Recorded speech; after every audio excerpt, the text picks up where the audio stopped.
Hello everyone, and welcome to my channel. Today we'll look at another horrific instance with you.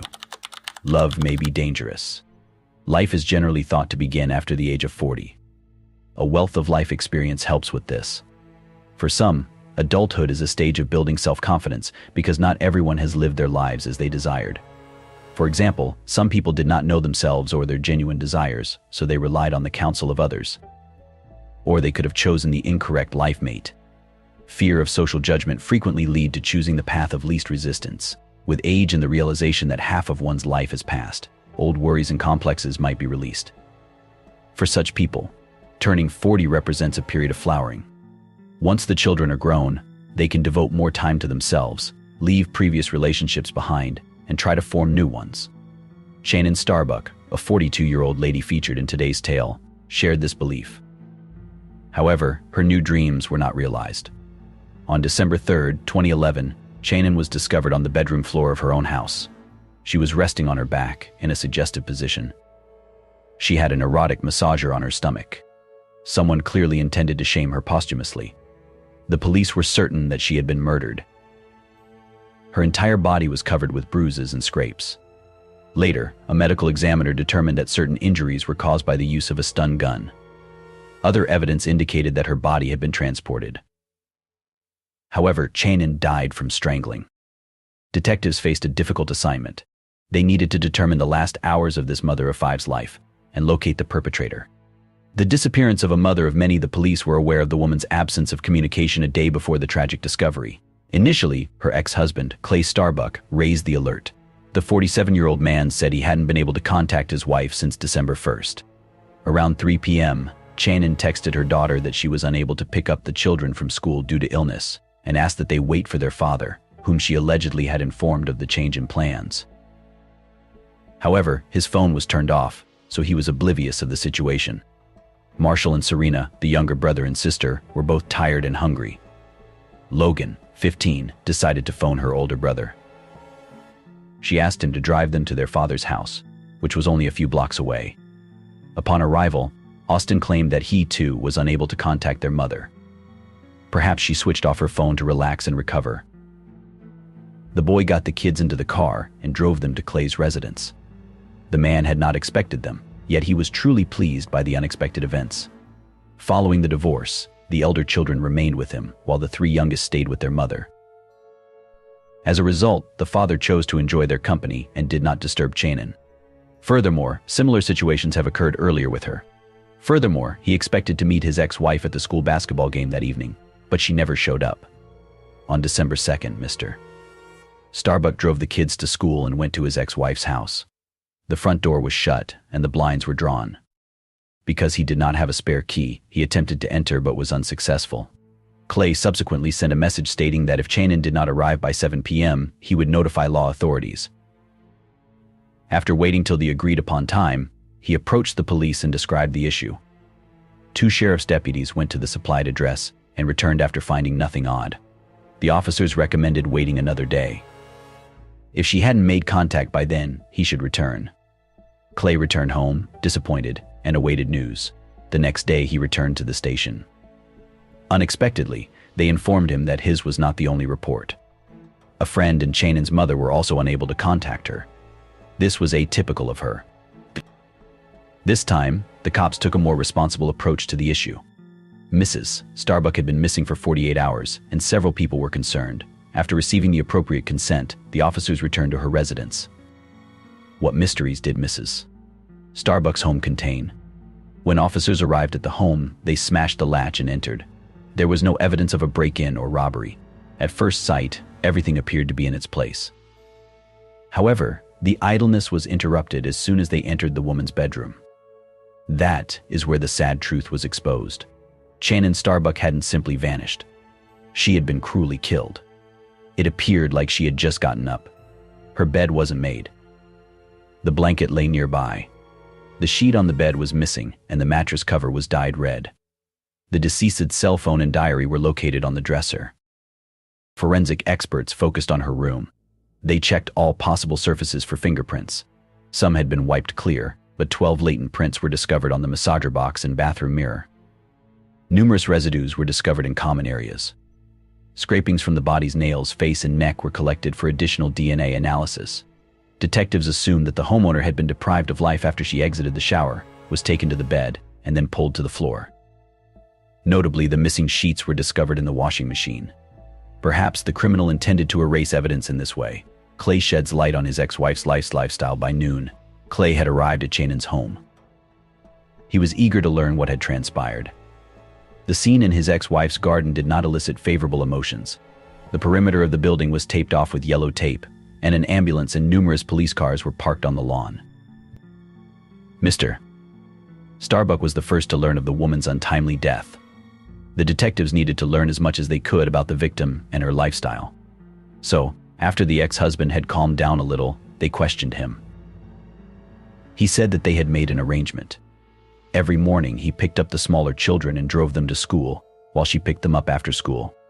However, this regimen was occasionally disturbed. On the morning of December 1st, his automobile broke down a few blocks from home. Usually he would wake up early and drive around the neighborhood to warm up his automobile. Clay texted Shannon and asked her to take the kids to school. He went home and waited for it to warm up. Around 11 a.m., he attempted to start the automobile again, but it would not start. He gave up and went back inside to nap. Mr. Starbuck didn't notice because he was slept for several hours. During this time, his mobile died. To back up his assertions, he displayed communication with his ex-wife. Everything seemed to make sense at first. Furthermore, Clay was very forthcoming, handing them his cell phone, DNA sample, and prints. He also said that he was concerned about Shannon because the divorce had transformed her and made her more susceptible. When investigators pressed him to elaborate, he explained that the woman, who was unmarried, had registered on a dating website. She maintained her attractiveness and had a large network of admirers. Clay speculated that she may have seen some of them at the same time. Using his logic, one of these lovers may have sent Shannon to the afterlife. Unfortunately, he was unable to name anyone because he lacked such knowledge. Throughout the conversation, Starbuck sobbed hysterically. He explained that it was tough for him to accept his former lover's death and refer to her in the past tense. After taking his statement, the officers sent him home. Poor Guy had to inform the children of their mother's death. The investigation into Shannon Starbuck's death was gaining momentum. Investigators questioned the Starbuck family's neighbors, focusing on every detail, including allegations of strange individuals and vehicles in recent weeks. An autopsy indicated that she suffered chest damage consistent with the use of a stun gun, as well as 10 broken ribs. The injuries to her head and body were significant and most likely caused by a blunt object. The exterior look of the injuries made it impossible to pinpoint the exact time of death. The analyst estimated that her life ended between December 1st and 2nd. Scratches on her body indicated that she had been transported. Because her neck bone was shattered, the medical examiner concluded that something soft was used during the strangulation, such as a hand, a towel, or perhaps a sheet. The body samples collected, including male DNA, provided some clarity in the case, indicating that the perpetrator could be one of her intimate male acquaintances, ranging from her ex-husband to secret admirers.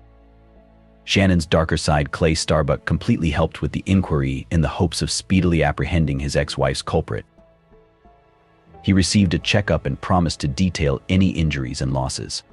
Detectives thought that the culprit may have incurred injuries during the struggle. However, no similar injuries were discovered on Clay's hands. Following him, Austin, 21, and Blake, 18, were both inspected. Only the older son was questioned, as his hands bore ancient cuts, which were linked to his job in a window manufacturing facility. During interactions with the children, certain facts were established and later clarified. Many of them were aware that since the divorce, their mother frequently went on dates with guys and did not approve of it. The teenagers discovered pornographic images on her laptop, leading them to believe she was targeted by an internet predator. Everyone loved their mother and was terribly affected by her absence. However, they objected to the changes in her life. Clay improved his communication skills in a subsequent interview. He blamed Shannon for the family conflict. She often saw other men when he was gone on business. He also acknowledged that he suspected Marshall wasn't his son. Nonetheless, he cherished him as his own.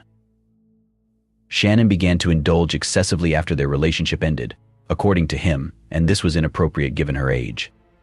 He disliked how she would drop the kids off at his house before leaving on another date, among other things. However, by this point, The detectives had managed to speak with both him and the children. After interviewing Shannon's relatives and several friends, the detectives created their own portrait of the dead and her family. The rise and fall of the Starbuck family. Shannon was born on April 19, 1969, in Anderson, Indiana. She was the youngest in her family and grew up with two brothers. Her parents eventually divorced and started new families, giving her more siblings. Shannon aspired to have a large and loving family since she was a child, an ambition that was fueled by her active participation in church and strong faith. She grew up modest and kind-hearted, with a talent for drawing that garnered her many accolades and prizes. At the age of 20, she met Clay Starbuck, who was 25 years old. Their paths intersected in Florida, where Shannon had moved with her family when she was younger. Clay, originally from Alaska, was on vacation in one of the warmer states. They met at a mutual friend's party and hit it off right away. Shannon learned a lot about Clay that evening, including the fact that he had completed his education at a diesel mechanic school in Colorado after high school before returning home to work on the Trans-Alaska Pipeline and making a solid salary. However, she realized that he was already married and had two lovely children from that marriage. Shannon was undeterred by his difficult background. In fact, she saw it positively, believing that it provided him with essential experience for married life. The pair married shortly afterward. Mrs. Starbucks moved in with her husband, initially trying to adjust to the new surroundings and weather but quickly settling in. However, married life was not as blissful as Shannon had planned, as Clay was frequently absent, leaving her to run the household alone. However, love gave her fortitude, knowing that his work shifts would ultimately finish and he would return to her side. Meanwhile, she accepted motherhood alongside his children from his former marriage. It wasn't long before they had their own children, first a son named Austin, and then 3 years later, a brother named Blake. Logan, their long-awaited daughter, was born in 1996, expanding their family yet further. Logan, however, brought with him obstacles. She was diagnosed with autism spectrum disorder at an early age. Shannon accepted her daughter's condition gracefully and became her best friend. Clay later welcomed another daughter, Serena, into the Starbuck family's existence. Shannon devoted her time to her children, ensuring their health, education, and church teachings. She was well known across the community for her hobbies, which included cooking and crafting. However, she was so preoccupied with her position as a caring mother and loving wife that she failed to notice when her husband began an affair at work. This was a huge shock to her, and she interpreted it as a severe betrayal. As a result, in 2000 she filed for divorce, beginning a new chapter in her life. Still harboring sentiments for her ex-husband, she decided to go to Arizona to alleviate the pain of their terrible split by beginning a relationship with another man. However, Shannon's attempt failed because she realized she still loved Clay, who was also reaching out and asking her to return. She offered him a second chance after being convinced he had repented. In 2001, the couple had their fifth child, Marshall. However, rather of strengthening their marriage, he became a fresh source of tension. Even a formal marrying in 2006 couldn't mend their broken relationship. 6 months later, they relocated to Deer Park, Spokane County, Washington. Clay found an appropriate home for their large family. He continued to work at his former job, therefore he was away the majority of the time.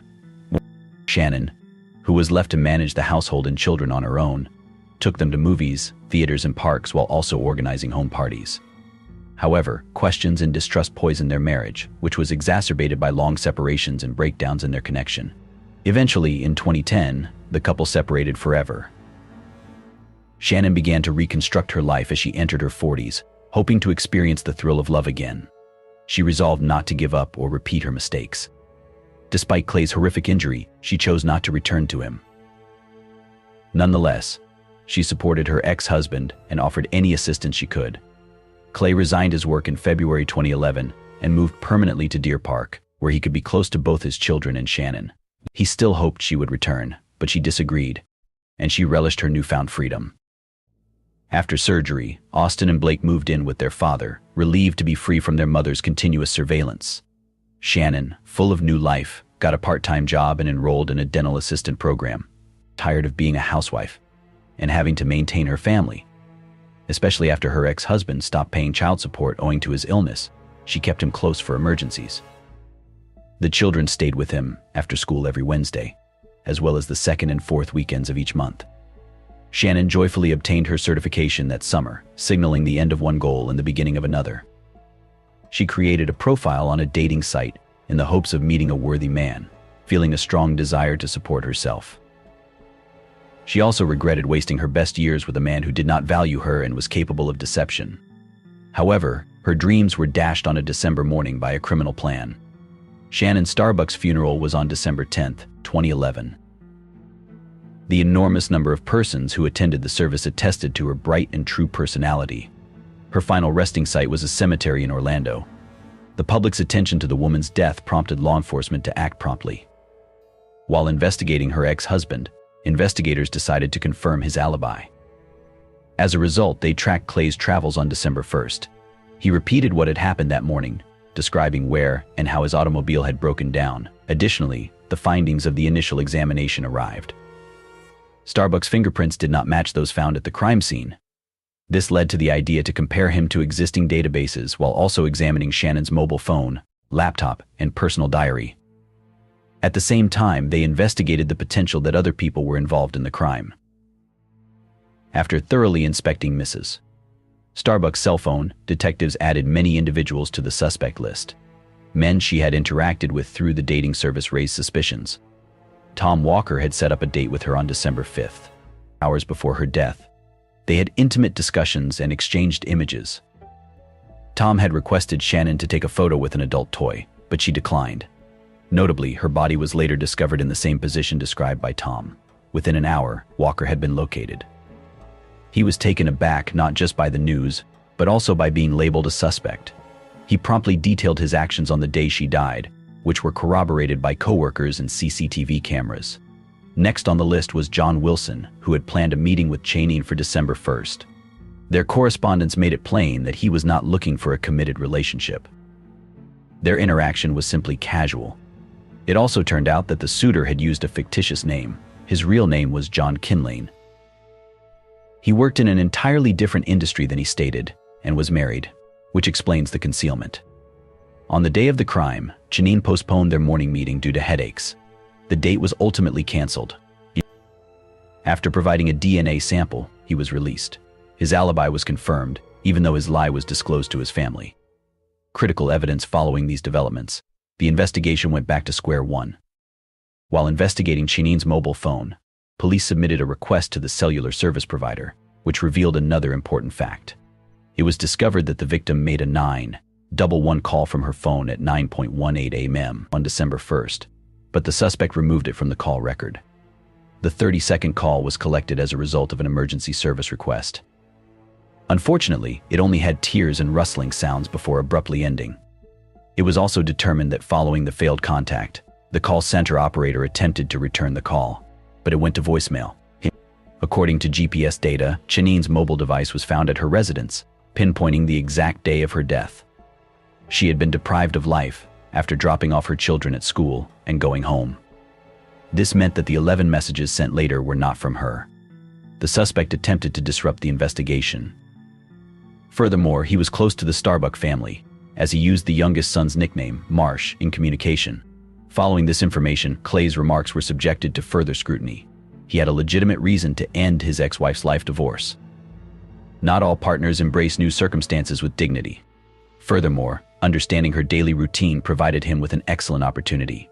As a result, officials decided to track the suspect's driving route again, this time utilizing footage from street surveillance cameras. This is where the cops' suspicions arose. Starbuck's automobile hadn't broken down. Concurrently, the findings of another analysis arrived.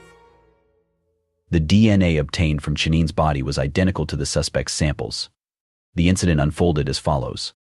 Clay wrote a message to his ex-wife on December 1st, claiming a car breakdown and asking her to drive the kids to school. While she was gone, he entered the house and waited. During this period, he gained access to her unprotected laptop and discovered personal correspondences, which enraged the already jealous Starbucks. When Chanine returned, a furious confrontation erupted, resulting in violence. This explains the deceased's peculiar position, which was likely an act of retribution for her newfound freedom. Clay stayed in the house and impersonated her in text messages. His ambitions to harm his ex-wife could have been long-standing. A friend's statements to police took on new significance. During a talk, she indicated that Clay and Shanine's relationship was far from what it appeared. Shanine had admitted in private discussions that she was tired of his relentless control and criticism. Daring to divorce, she was afraid he would attack her someday. From June to November 2011, she had constantly called the police, saying that her ex-husband was stalking her. She felt afraid even in her own home and did not trust anyone with the keys. Eventually, she obtained a restraining order against Clay, limiting their conversations to text messaging. A careful analysis of Mrs. Starbuck's diary revealed that she not only dreaded her former lover, but also believed he was turning the children against her. He made up terrible lies and depicted her as promiscuous. Thus, the children's reaction to their father's arrest on February 6, 2012, was unsurprising. They refused to accept he was involved. They were unconcerned by the discovery of a tracking program on their mother's laptop and a hard drive labeled Shanine's desktop computer in their father's home, as well as printed letters. The elder children questioned the DNA analysis's legitimacy, claiming the accusation against their father was baseless and the case was made up. However, the perspectives of law enforcement and other families differed. Triumph of truth and justice during the trial, the prosecution felt confident in the man's guilt, citing a large amount of physical evidence and testimonies. In June 2013, justice was served. Clay Starbuck was found guilty of first-degree deprivation of life in aggravating circumstances, as well as disrespect for human remains. He was condemned to life in jail without the chance of parole. Clay's counsel attempted an appeal to overturn the decision in 2015, but it was denied. The culprit is still incarcerated at the Airway Heights Correction Center in Spokane County. Shanine's family is deeply saddened by the woman's premature death. Their emotions are further broken by the realization that the children supported their father. He was so fascinated with his ex-wife that he didn't consider the ramifications of his retribution. Unable to accept